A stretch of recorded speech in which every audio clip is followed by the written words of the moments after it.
All right, everybody, welcome back. Today we are going to talk a little bit more about how these words that we generated last time about partitions and regular partitions relate to some of these area estimates that we want to do. And then we're going to get a little bit more notation at the very end, and we'll actually get a definition for what the area under the curve actually means. So first, what we want to do is we want to relate these words that we learned yesterday about partitions and regular partitions to these pictures that we've drawn over the past couple of days. And we're going to look at the usual picture that we've had here, and we want to especially think about writing our area estimates here in terms of sigma notation so that we can get this definition that we really want a little bit later. Okay, so let's think about the word partition and what it had to do with anything. So when we were doing these area estimates, we had the interval from A to B here on the x-axis. And this was something that we were breaking up into a bunch of different pieces, which is exactly what it means to be a partition. We wanted to maybe start with, we wanted to give A here a different name of x0. And then we wanted to do some area estimates involving some x values in between A and B. So we wanted to create a partition of this interval into some smaller intervals. And in particular, we wanted that partition to be have equally lengthed rectangles, or equally lengthed, equally spaced rectangles here. So I'm going to we're going to bump up the number of rectangles that we've been using so that we can sort of start to see how these approximations get a little bit more accurate as you increase the number of rectangles. And we're actually going to start using 5 rectangles here. That will really force us to use that sigma notation because we don't want to have to write down a sum of 5 different rectangle areas here.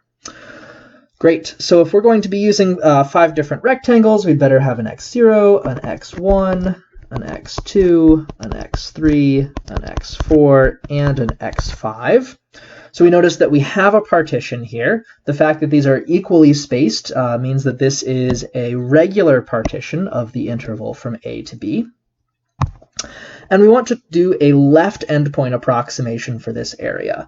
And no longer am I going to kind of talk through all of the details here. If you're curious about how this left endpoint approximation process works, definitely recommend checking out the previous 2 videos about this. So anyways, so we're going to start drawing some rectangles for this left endpoint approximation here. Let's see, my left endpoint here looks like this. Oops.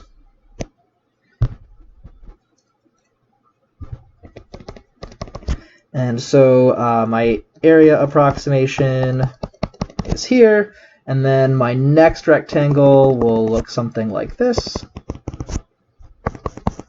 Some area here. My next rectangle, something like this.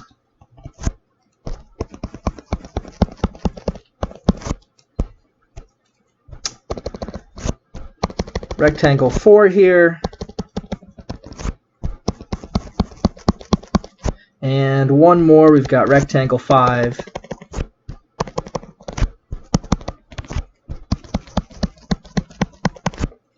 So hopefully you find it plausible here that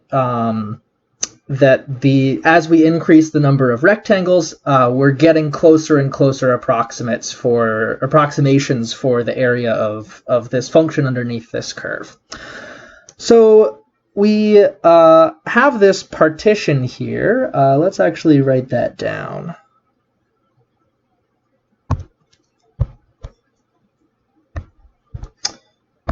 We have a partition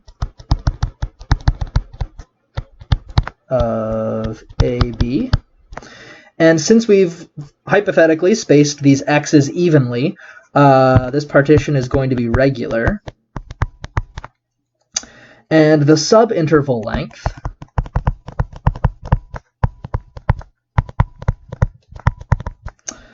since we've divided this interval from A to B into 5 different pieces, that subinterval length is going to be B minus A over 5. And so we don't have to keep writing out this b minus a over 5. We're going to give it a name. Since b minus a over 5 represents the difference between any two of these x values, we're going to think about it as a change in x.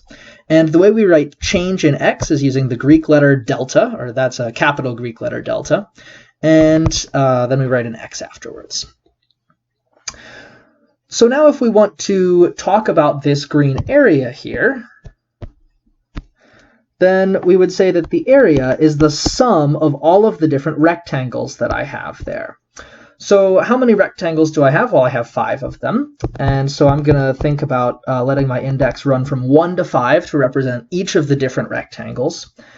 And I notice that each rectangle has the same base length, and it's this delta x that we just created. So let's write that down, delta x. Now the height of each rectangle, since this is a left endpoint approximation, the height is going to be the y value of the left entry. And so for each rectangle, that is going to look like, let's see, so for the first rectangle, for when I equals 1 here, the left endpoint is x0. For the second rectangle, the left endpoint is x1. For the third rectangle, the left endpoint is x2. So in general, for the I rectangle, the x-coordinate that we're interested in is xi minus 1. It's the previous the previous x value. So this, if we were to actually write out this sum, this would look like f of x0 times delta x plus f of x1 times delta x plus so on up until we get to I equals 5. And when I equals 5, the last index here under as a subscript for my x will be 4. So that will be f of x4 times delta x. Cool, so we've got an area approximation for my left Riemann sum. Let's draw the picture for the right Riemann sum. So now I'm going to be having a similar setup here with a regular partition with 5 different subintervals. So x0, x1, x2, x3, x4, x5. For the different rectangles that I'm drawing, I'm now using the right endpoint as the y value, or as the height for a given rectangle.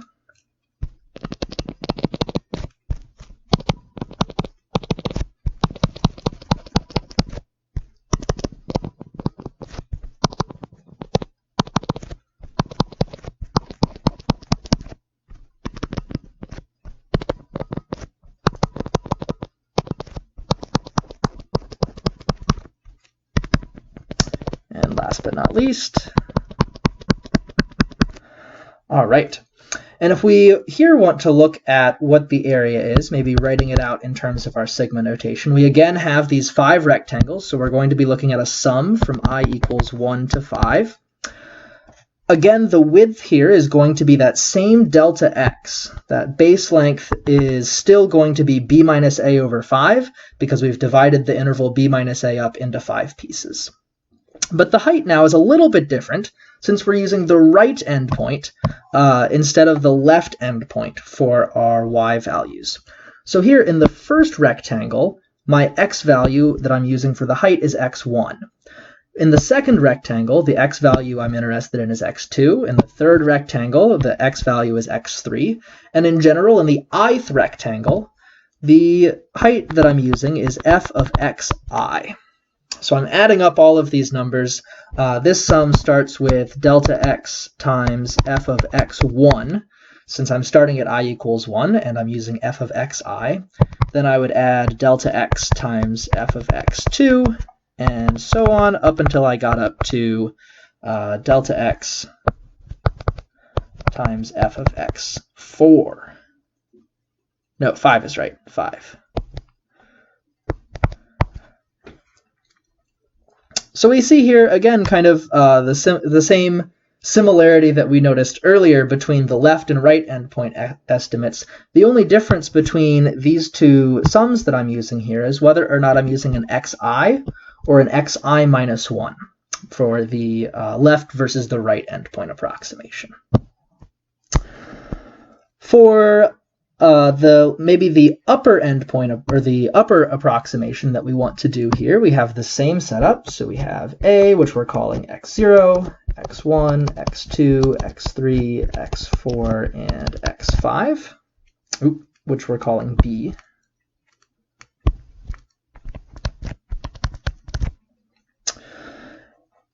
To do the actual approximation, we want to find the largest y value on each of these subintervals. So my largest y value on that first subinterval occurs right about here.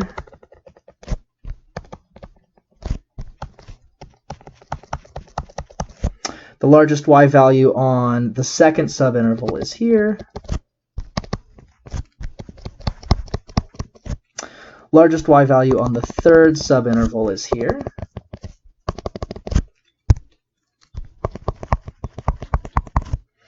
On the fourth subinterval, my largest y value is here.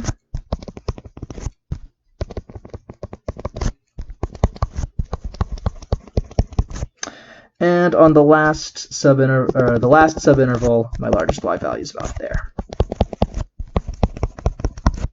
Great, so I have my upper approximation here, and we've been giving our x values stars when we want to talk about the x value which maximizes the function. So my x1 star, which is going to be the x value which maximizes y on this first rectangle, is going to occur at this left endpoint here. So we'll call this guy x1 upper star. On my second interval, that's going to be what I want to call x2 upper star. That occurs here at the right endpoint. On my third interval, x3 upper star occurs at the right endpoint. On the fourth interval, x4 upper star is not going to occur at the endpoint. It's going to occur at the place where the maximum is. So that's going to be x4 upper star right in here.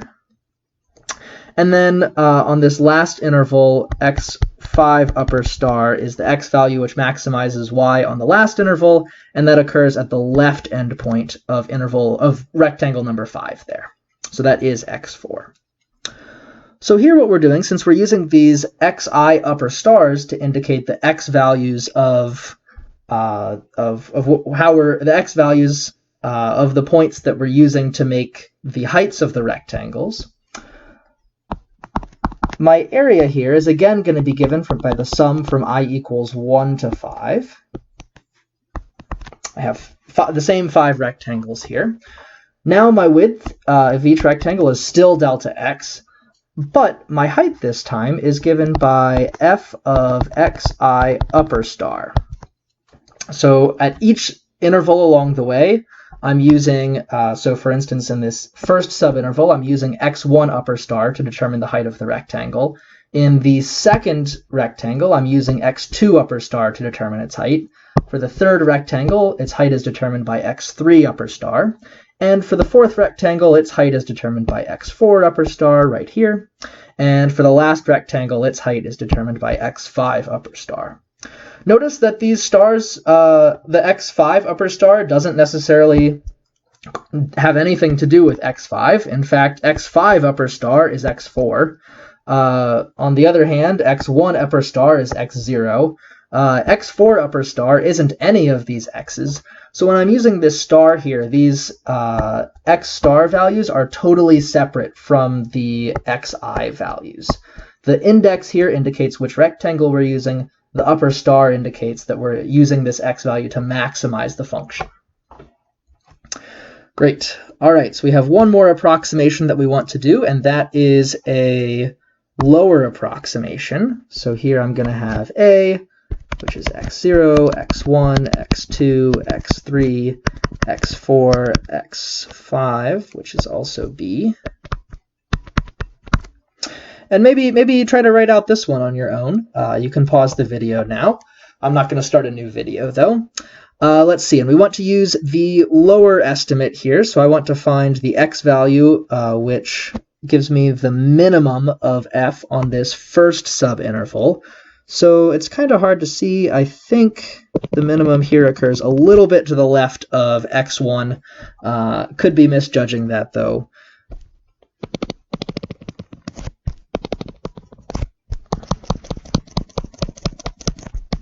So we'll call that x value our x1 lower star.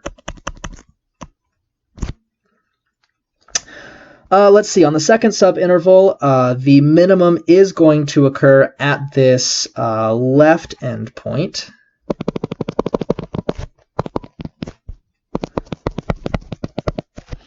On the third subinterval here, again, the minimum occurs at this left endpoint. On the fourth subinterval here, let's see, that's a little trickier. Nope, minimum definitely occurs at the left endpoint still.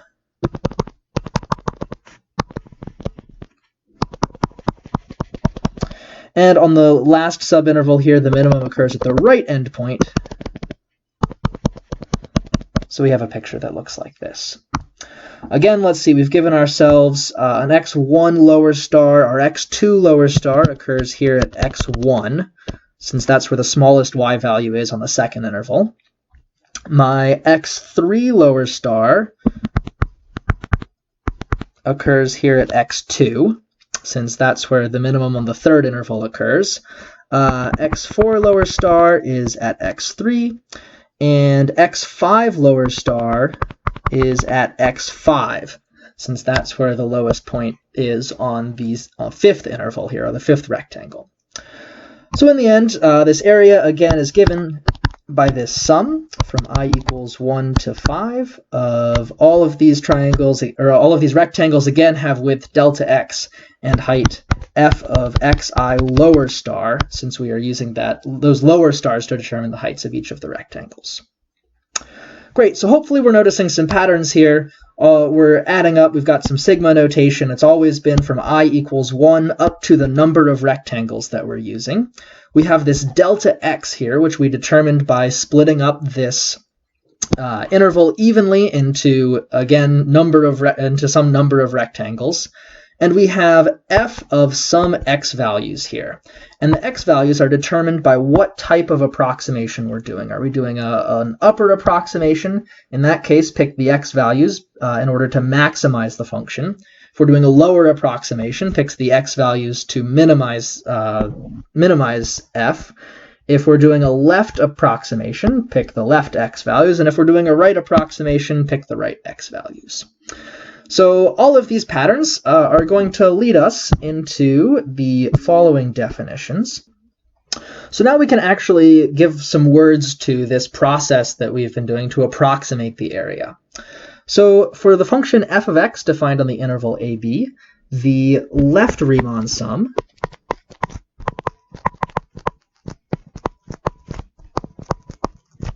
with n rectangles is going to be the sum from I equals 1 to n of delta x times f of xi minus 1, where we have this regular partition here that we want to start with. So we have the regular partition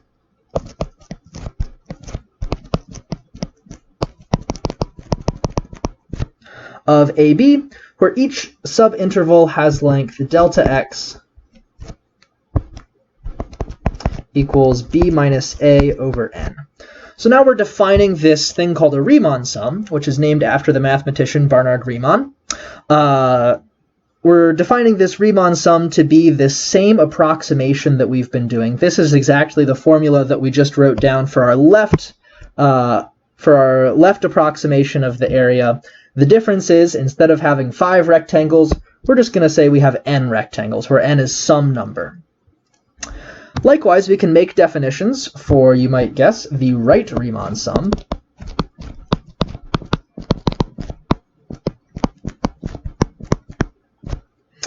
The right Riemann sum with n rectangles is the sum from I equals 1 to n.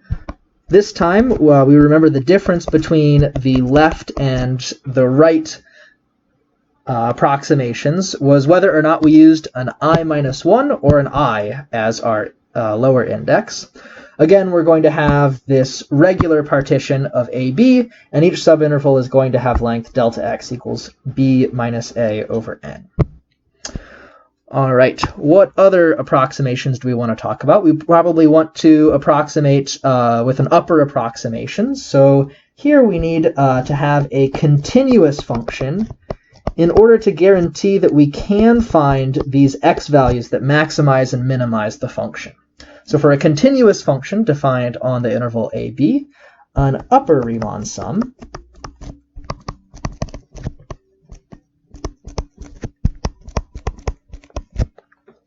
is a sum of the form.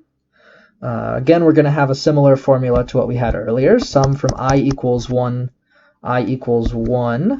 to n of delta x times f of xi upper star, where we have, again, this regular partition of xi's. Each subinterval has this same length, delta x equals b minus a over n, and xi star is a value in xi minus 1 to xi, which maximizes f of x on this closed interval xi minus 1 to xi.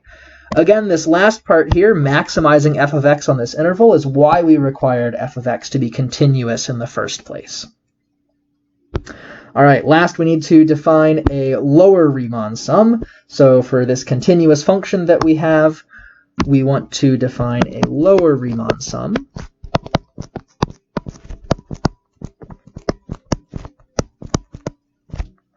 Is a sum of the form sum from I equals 1 to n of delta x times f of x I lower star, where again we have a regular partition of AB where each subinterval has the same length. Xi lower star is a value in one of these subintervals which minimizes f of x. Again, that minimizing thing is exactly why we need f of x to be continuous. All right, so we have some definitions about these Riemann sums here, and we can now finally define what it means to be the area under the curve. So this is good. So if we start with some continuous function defined on the interval from a to b, the area under the curve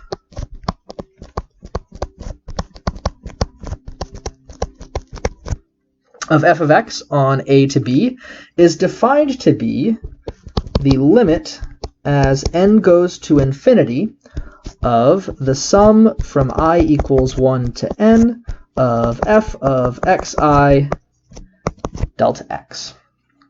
So the idea here is that we're writing down this thing right here, which is the Riemann sum. It's in particular the right Riemann sum. It has n rectangles because we've got the letter n there as the upper bound on our sum. And I suppose we should continue saying what these words mean. So we've got where a equals x0 less than x1, we again have a regular partition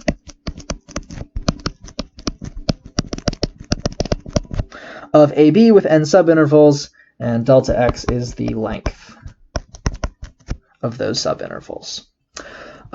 Great, so what were we just saying? We were just saying that we've got a right Riemann sum here, and what we want to do is we want to take the number of rectangles to infinity. Because as we increase the number of rectangles, those approximations keep getting better and better and better. We get less and less area, less and less space between the actual area under the curve and kind of that extra or missing space from those rectangles. So then what we want to do is we want to have some notation for this area under the curve. Certainly we don't want to write this ugly expression every single time. And so what we're going to do is we are going to write, the area under the curve is denoted with this funny symbol. Looks kind of like a long S, which in fact is the case. That's what it's supposed to look like. We'll talk about that in a minute.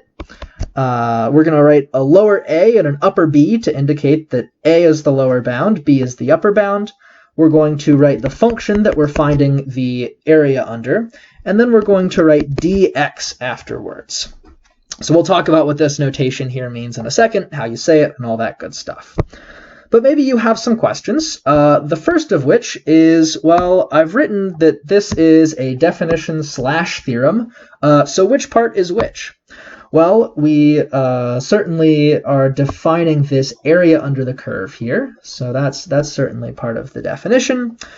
And then we also, I suppose, are defining what this notation means here. It means this limit. But there's maybe the question that you have of, does this limit always exist? And the answer to that is, for continuous functions, yes, the limit does always exist. This is a fact that is way beyond the scope of this course. It falls under the realm of a category of math called real analysis. But for the moment, we are just going to accept that this limit exists, and maybe we'll do a couple of these limits, but not so many of them. For other functions, maybe not just continuous ones, the answer is sometimes. Sometimes this limit does exist, other times it doesn't. If the limit exists,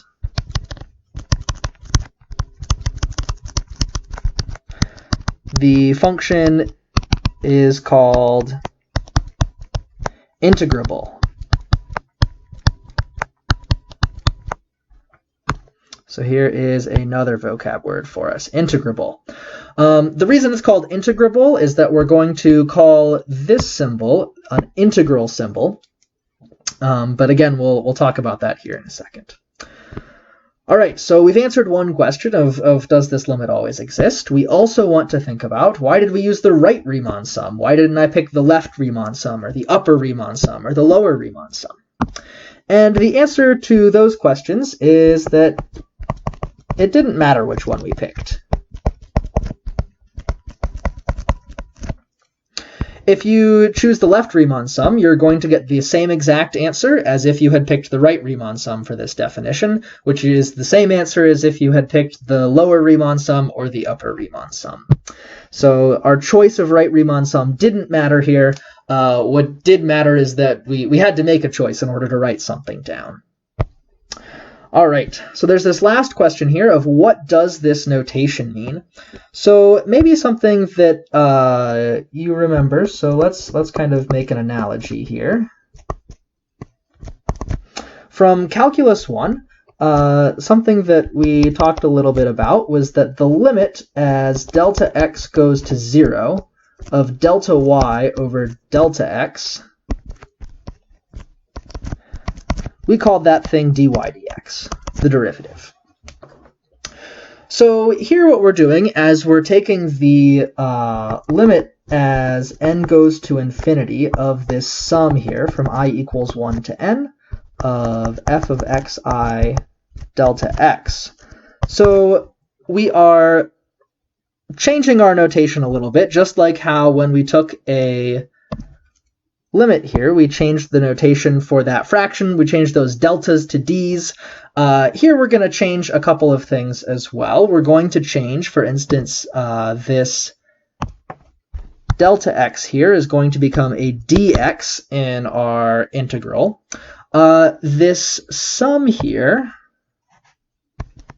is going to become an elongated s. So again, it's the same s for sum, s for sigma. We certainly need to include the letters a and b somewhere in our integral symbol to indicate where we're starting, what x value we're starting at, what x value we're stopping with. And this last piece here, certainly our function should show up as well. So that's kind of where this notation comes from. This s looks a lot kind of like the sigma. The f of x stays the same. And after we've taken the limit, this delta x becomes a dx. All right, that's all for this video. We'll come back and we'll do a couple examples in the next one.